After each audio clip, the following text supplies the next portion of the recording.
Hi girls, ഇന്ന് അമ്മയുടെ special മാങ്ങ അച്ചാറാണ് ഉണ്ടാക്കുന്നത്. ആദ്യം തന്നെ മാങ്ങ അരിഞ്ഞിടുവാണ് പാത്രത്തിലോട്ട്.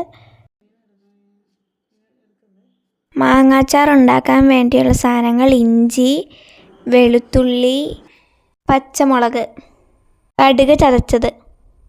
പാത്രം ചൂടായപ്പോഴേക്കും എണ്ണ ഒഴിച്ചു കൊടുത്തു. അപ്പോൾ എണ്ണ ചൂടായിട്ടുണ്ട്. അപ്പോഴത്തേക്കും നമ്മൾ കടുക് ഇട്ട് കൊടുത്തിട്ടുണ്ട്. കടുക് പൊട്ടിയതിന് ശേഷം വെളുത്തുള്ളി ഇട്ട് കൊടുക്കുവാണ്. മുളക്, ഇഞ്ചിയൊക്കെ ഇട്ട് കൊടുക്കുക. കറിവേപ്പില, ഉപ്പ്, വറ്റൽമുളക് ഇട്ട് നല്ലതുപോലെ ഒന്ന് ഇളക്കി കൊടുക്കുവാണ്. അരിഞ്ഞു വെച്ച മാങ്ങയിലോട്ട് എരിവുള്ള മുളക് പൊടിയും എരിവില്ലാത്ത മുളക് പൊടിയും ഇട്ട് കൊടുക്കുവാണ്. പച്ച കടുക് ചതച്ചത് ഇട്ട് കൊടുക്കുവാണ്. കായപ്പൊടിയും ഉലുവാപ്പൊടിയും ഇട്ട് കൊടുക്കുവാണ്. ഉപ്പിട്ട് കൊടുത്തിട്ട് നല്ലതുപോലെ മിക്സ് ചെയ്ത് കൊടുക്കുവാണ്.